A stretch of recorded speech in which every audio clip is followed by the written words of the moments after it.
जय माता दी।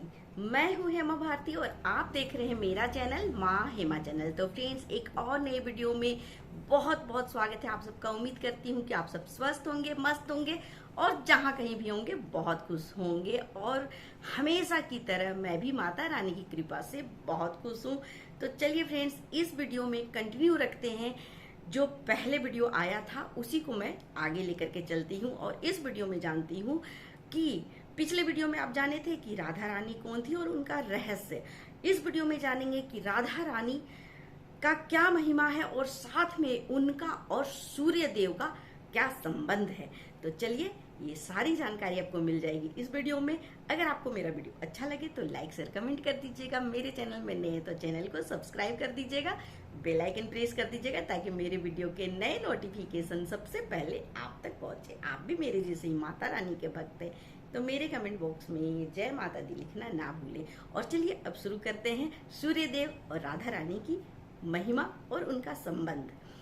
देखिए, कल आप जाने थे कि कल नहीं, शायद लास्ट वीडियो में आप देखे थे कि किस तरह से राधा रानी हमारे प्रभु, हमारे श्री राम बोलिए या श्री कृष्ण भगवान बोलिए या नारायण के हृदय में राधा रानी बसती हैं। और श्री कृष्ण भगवान अपने हृदय के प्रेम जो राधा रानी है उनसे अथाह प्रेम करते हैं और इस संसार को प्रेम करना भी सिखाते हैं।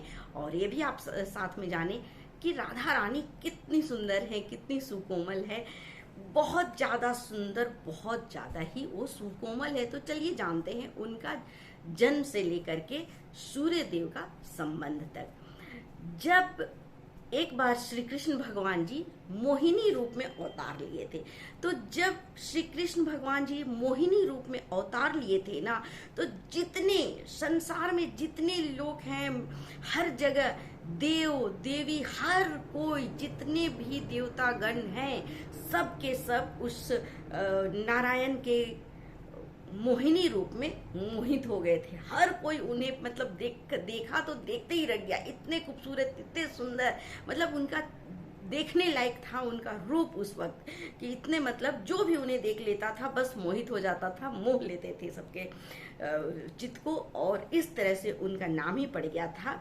मोहिनी।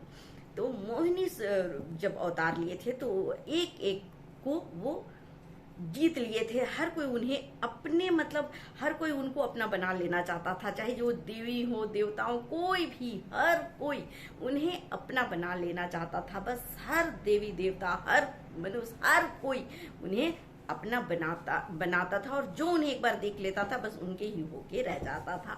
सिर्फ एक सूर्य देव को छोड़ करके जितने लोग थे सब उन्हें अपनी गृहिणी के रूप में पाना चाहते थे, उन पर मोहित हो गए थे। लेकिन एकमात्र सूर्य देव ही थे जिन्हें इस तरह का अंदर से नहीं भावना आई थी। उन्हें बस एक भावना आया था उनके मोहिनी रूप को देख करके कि कैसे ये जो सुंदर स्वरूप है इसे मैं अपने पुत्री रूप में प्राप्त कर लेता। बस एकमात्र सूर्य देव के ही मन में ये भाव आया था और लोगों के भावना से हटकर कि वो उन्हें पुत्री रूप में प्राप्त करना चाहते थे। और ये अपार इच्छा उन्हें हुई थी और उन्होंने उनसे ये वरदान मांगा था कि प्रभु आप मुझे मेरी पुत्री के रूप में प्राप्त हो।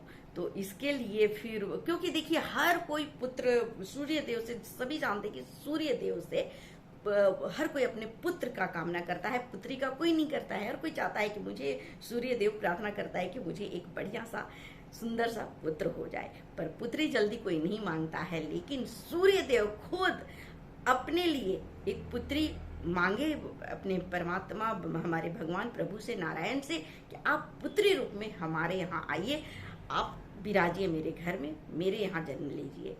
तो उन्होंने उस समय ही वादा किए कि हाँ जरूर सूर्य देव जी, मैं आपके यहाँ पुत्री रूप में आऊंगा, लेकिन बाद में आऊंगा, समय दिए कि इस समय में मैं आऊंगा। और उसी समय में फिर उन्होंने एक बार जब वो बैठे थे, अवकाश के समय में अपना बैठे थे एक झील के किनारे, नदी के किनारे, एक तालाब के किनारे, तो जब वो बैठे थे नदी के किनारे तो पानी में उन्होंने अपनी छवि को देखा। तो जब अपनी छवि को देख, मतलब इतने सुंदर थे, मोहिनी रूप उनका इतना सुंदर था कि जब वो अपने छवि को, परछाई को देखें पानी में, जल में, तो वो खुद पे ही, अपने परछाई में खुद मोहित हो गए थे, इतने सुंदर थे। तो वो अपने जब परछाई को देख करके मोहित हो गए, तो उन्हें लगा कि अरे वाह, इतना सुंदर ये छवि है, तो इसे थोड़ा और श्रृंगार कर दिया जाए तो कितना सुंदर लगेंगे। फिर उस छवि रूप को ही वो प्रकाशित किए और फिर उसका वहां पर बैठ करके उन्होंने श्रृंगार किया।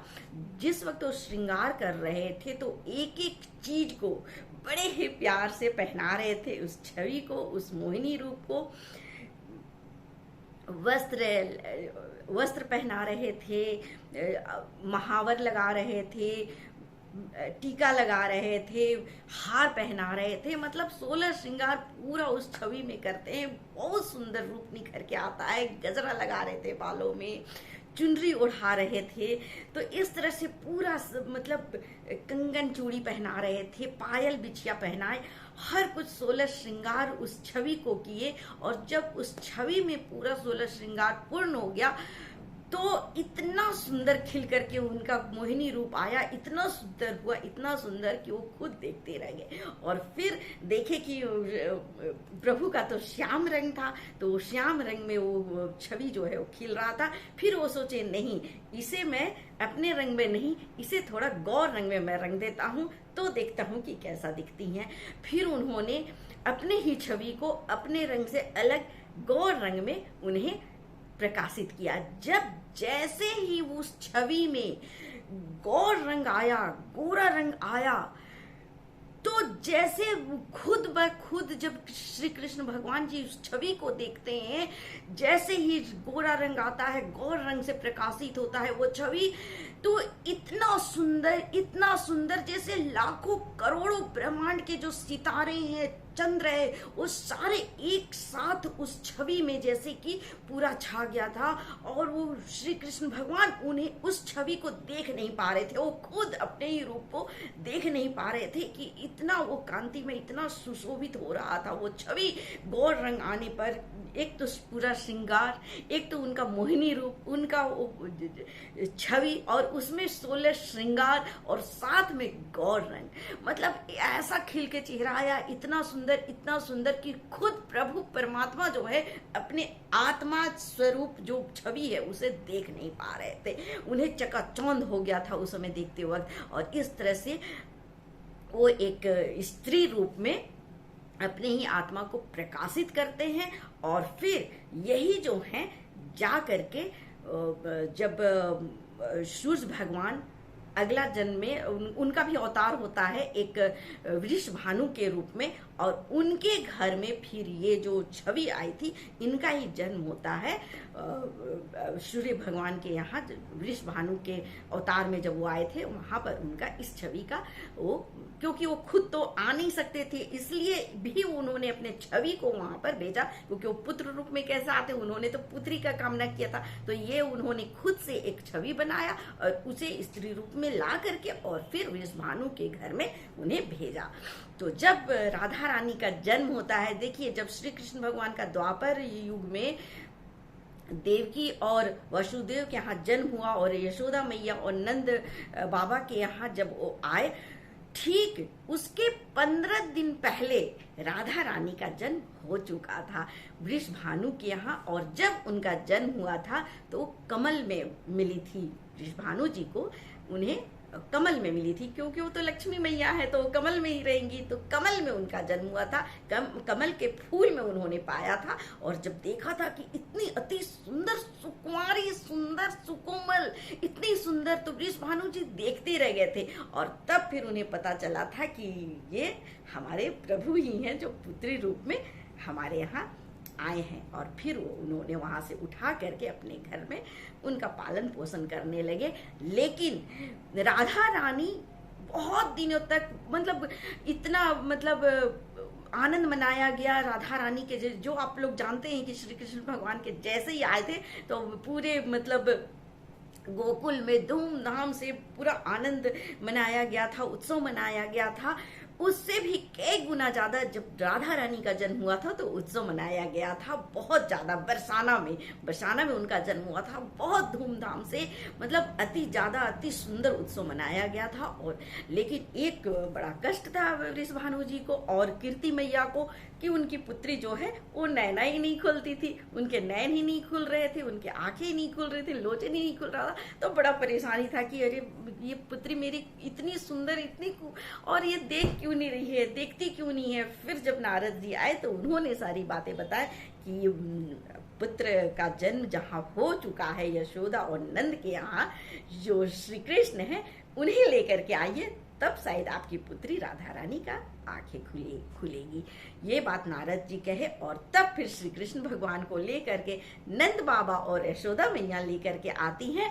और जब जैसे ही आती हैं तो जब देखिए इसके पीछे भी बहुत बड़ा कहानी है, उसमें बहुत टाइम चला जाएगा, इसलिए मैं शॉर्टकट में बता रही हूँ। मैं बताना चाहती हूँ कि राधा रानी की कितनी महिमा है इस संसार में, और साथ में सूर्य देव का क्या संबंध है, ये दोनों चीज को मैं आपको पूरा क्लियर बता देना चाहती हूँ। मैं एक एक चीज के पीछे जाएंगे ना तो बहुत बड़ा लंबी लंबी कहानियां हैं जो अभी बोलना संभव नहीं है। बहुत कहानियां मैं धीरे धीरे एक एक करके मैं लाऊंगी हर वीडियो में। इस वीडियो में सिर्फ जानते हैं कि राधा रानी और सूर्य भगवान का क्या संबंध है, कैसा और क्या महिमा है, चलिए जानते हैं। तो नारद जी जब आए थे ना तो ये चीज सुने थे कि राधा रानी आंखें नहीं खोल रही हैं, तो वृषभानु जी और कीर्ति मैया से बोले थे कि हमें इनसे अकेले में मिलने दीजिए। जब वो अकेले में मिले थे ना तो देखे थे कि इतनी सुंदर सुकुमारी आई है, बाप रे बाप, देखते ही रह गए थे नारद जी। और तब फिर श्री कृष्ण भगवान को ले करके वहां पर लाया गया बरसाना में। यशोदा मैया और नंद बाबा लेकर के आए और जैसे ही श्री कृष्ण भगवान आते हैं वहां पर और राधा रानी आंखें खोल देती है, क्योंकि उनकी आंखें वो सिर्फ आई थी अपने कृष्ण के लिए। कृष्ण से आगे ना पीछे ना कोई, सिर्फ श्री कृष्ण के लिए ही वो राधा रानी बनी थी। और वो उनके आत्मा, मैं पहले ही बताई ना कि परमात्मा की आत्मा हृदय में जो लक्ष्मी मैया है, माता लक्ष्मी है, उन्हीं का वो स्वरूप देखते हैं अपने जल में, और उन्हीं को वो फिर इस तरह से श्रृंगार करते हैं और उसमें गौर रंग ला करके अपनी छवि को राधा के रूप में लाते हैं वृषभानु के घर में।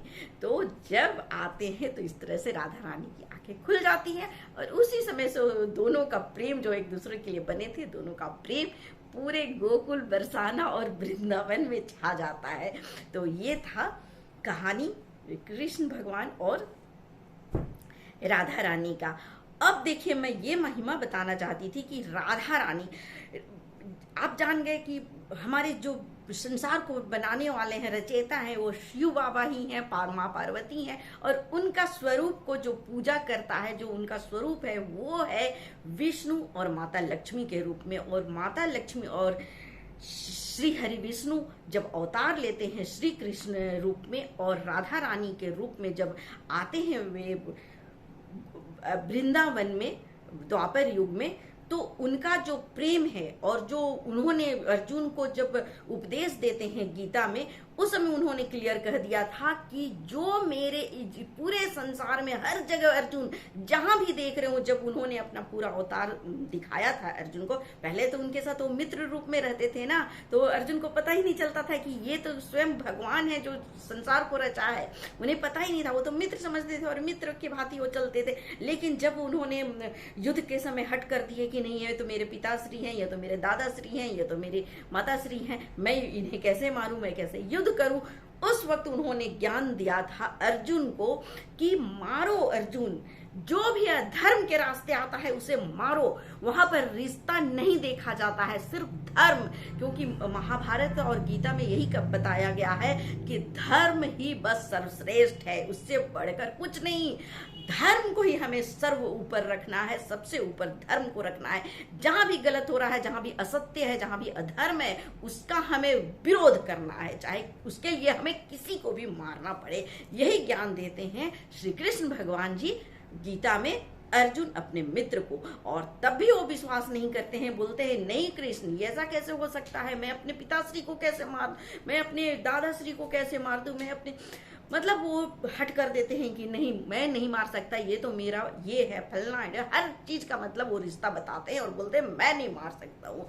तब उन्होंने अपना विराट रूप दिखाया था श्री कृष्ण भगवान ने कि तुम जो समझ रहे हो कि मैं तुम्हारा मित्र हूँ, असल में मैं ही इस सृष्टि का रचयिता हूँ और मैं धर्म का स्थापना यहाँ करने आया हूँ, ना कि यहाँ पर रिश्तेदारी निभाने आया हूँ। रिश्ता वहीं निभेगा जहाँ पर धर्म होगा, धर्म ही की ही स्थापना सर्वश्रेष्ठ है। मेरा यहाँ पर अवतार लेना कृष्ण रूप में सिर्फ धर्म की स्थापना करने के तात्पर्य से मैं यहाँ आया हूँ और मैं उपदेश दे रहा हूँ और इसी से कई पीढ़ियों तक इसे माना जाएगा और यही सत्य है, यही धर्म है और इसी पर तुम्हें चलना है, कह के उन्होंने अपना विराट रूप दिखाया था अर्जुन को। और जब वो अपना रूप दिखा रहे थे ना, तो वो बढ़ते जा रहे थे, असीम, इतने लंबे, एकदम आसमान तक वो चले गए, ऊपर चलते ही जा रहे हैं। अर्जुन जो ऐसे आमने सामने बात कर रहा था, अर्जुन ने जो ऐसे देखना शुरू किया ना, तो वो देखते देखते ऐसे देखते देखते उन्हें पूरा अपना गर्दन ऊपर कर देना पड़ा था। वो बिल्कुल ऊपर तक चले गए थे श्री कृष्ण भगवान, और ऊपर ऐसे करके अर्जुन देखते रह गया था। जब इस विराट रूप को देखा और जब समझा कि अरे ये तो साक्षात नारायण है, भगवान है, जो इस सृष्टि को रचा है वो है। और तब वो नतमस्तक प्रणाम करते हैं और बोलते हैं प्रभु आप जैसा बोलेंगे मैं वैसा ही करूंगा। और तब फिर वो युद्ध लड़े और सारे अधर्मी को मार डाले और लास्ट में विजय होता है धर्म का। और फिर श्री कृष्ण भगवान समझाते हैं अर्जुन को कि कोई तुम्हारा यहाँ पर रिश्तेदार है जिसे तुम अपना पुत्र समझ रहे हो ना, कई बार वो जन्म ले चुका है, वो तुम्हारे पिता के रूप में। चलो मैं तुम्हें दिखाता हूँ कि ये पुत्र तुम्हारा कितने बार पिता बन चुका है, ये पत्नी जिसे तुम कह रहे हो ना कितने बार तुम्हारी पुत्री बन चुकी है। तो ये कौन पिता, कैसा पुत्री और कैसा पुत्र और कैसा दादा और कैसा परदादा और कैसा ये रिश्ता तो क्षण भर में बदलते रहता है। ये आत्मा और परमात्मा का जो है सृष्टि है, ये हर दिन जन्म लेता है और मृत्यु को प्राप्त करता है। तो इस रिश्ते में मत जाओ, सिर्फ एक ही उद्देश्य होना चाहिए इस सृष्टि का, धर्म, धर्म और सिर्फ धर्म। धर्म से जो भी विरोधी बना, धर्म का विरोध में गया, उसका सर्वनाश जरूरी है, उसे उसी समय नष्ट कर देना चाहिए। ये मनुष्य रूप को सबको पूरा बोले पीढ़ी दर पीढ़ी इस पर ही जो चलेगा वो विजयी रहेगा, नहीं तो इस पूरे ब्रह्मांड, चाहे वो मृत्यु लोक हो या वो देवलोक हो, उसे कहीं भी स्थान नहीं दिया जाएगा। चाहे परलोक हो, कोई भी लोक हो, कहीं भी उसे स्थान नहीं दिया जाएगा जो धर्म के विरुद्ध जाएगा। और जो धर्म का अनुसरण करेगा, स्थापना करेगा, उसे हर जगह जगह दिया जाएगा, हर जगह उसे स्वीकार किया जाएगा, खुद प्रभु उसे स्वीकारेंगे। तो ये था, ये समझाए थे श्री कृष्ण भगवान। तो जब अर्जुन ने देखा कि श्री कृष्ण भगवान जब खुद इतने विराट रूप इनका है और ये रचयिता हैं, और ये रचयिता हैं, इनका सभी गुणगान करते हैं, देखते हैं ना, सब कुछ श्री कृष्ण भगवान को पाने के लिए ना जाने कितने व्रत तपस्या करते हैं। और तब द्वापर युग में वृंदावन में तब पता चलता है, जब आते हैं उद्धव जी, देखते हैं कि पूरी गोपियां जो है, सब गोपियों के बारे में पता चलता है। द्वारकाधीश बोलते हैं कि जाओ उद्धव, जा करके समझाओ गोपियों को, वृंदावन में वो न खा रही हैं न पी रही हैं, हमारे विरह में दिन रात आंसू बहा रही हैं, उनका आंसू रुक नहीं रहा है, लगातार रो रही हैं, तो वो रोती ही जा रही हैं। तो जाओ उद्धव, मैं तो द्वारका छोड़ के जा नहीं सकता हूँ, तुम जाओ और समझाओ गोपियों को कि इस तरह से, और साथ में राधा को समझाओ कि इस तरह से ना रोए और इस तरह से अपना जीवन को व्यर्थ ना करे, जाके समझाओ। तो उद्धव जी बड़े ही ये से जाते हैं कि हाँ मैं तो बहुत बड़ा ज्ञानी हूँ, मैं जाता हूँ कृष्ण, मैं जाके समझाता हूँ और वो मान जाएंगी। गोपियों को मनाना क्या ये, मैं जाके मना लेता हूँ राधा को। जाते हैं और जाके वो मनाते हैं, बोलते हैं कि गोपियां आप सब क्यों श्री कृष्ण के उनके चलते क्यों अपना जीवन बर्बाद कर रही हो, क्यों आंसू बहा रही हो, क्यों सब कुछ तुमने खाना पीना सब कुछ त्याग दिया है, राधा क्यों इस तरह से कर रही हो? वो तो अपना कर्म करने गए हैं, तो उन्हें आराम से कर्म करने दो ना। आप क्यों इस तरह से रो रही हैं और अपना जीवन को बर्बाद कर रही हैं? तब जो गोपियां जो शब्द बोली और जो सेंटेंस बोली है वो सुनने के बाद उद्धव के पैरों तले जमीन जो है ना वो खिसक गया था। तो ऐसा कौन सा चीज बोल दी थी गोपियां जो उद्धव इतने ज्ञानी उद्धव को इतना सोचना पड़ा था? तो वो सब था गोपियों का कि तुम क्या जानो उद्धव प्रेम की परिभाषा, तुम तो हो ज्ञानी पंडित, तुम नहीं जानो प्रेम क्या है। और वो बोले कि जब तुम प्रेम करके देखो दो श्री कृष्ण से, तब जानोगे कि प्रेम क्या होता है और आंसू बहाना क्या होता है। ज्ञानी पंडित ये सब चीजें नहीं जान सकता है, क्योंकि उसे प्रेम नहीं पता है। और तब जब वो इस चीज को जब सुने उद्धव ना, तब बोले कि अरे मैं एक ज्ञानी होकर के भी इन गोपियों को समझा नहीं समझा पाया। और तब आकर के उन्होंने बताया श्री कृष्ण को कि मानने वाली नहीं है गोपियां और न राधा, क्योंकि वो सब आपके प्रेम में इस कदर मतलब बह चुकी हैं, उन्हें कुछ अच्छा नहीं लगता है। वो बोल दी कि हम लोग रो रहे हैं, हमें इसी तरह से वर्षों तक रोने दो, हम लोग रोने में ही सुख प्राप्त करते हैं। क्यों? क्योंकि हम श्री कृष्ण के लिए रो रहे हैं। तो श्री कृष्ण भगवान के लिए रोना कोई आसान चीज नहीं है।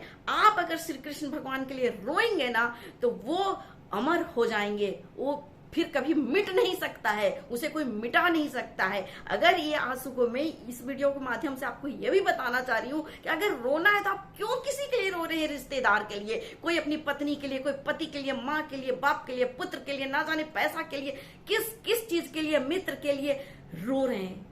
मत रोइए, यही गोपियों ने समझाया और श्री कृष्ण भगवान यही बताना चाह रहे हैं द्वापर युग में वृंदावन में राधा रानी के साथ प्रेम करके कि रोना है तो प्रेम के लिए रो, और वो प्रेम किसी से नहीं, सिर्फ एक परमात्मा से करो जो इस सृष्टि को रचा है, बस और कुछ नहीं है दुनिया में।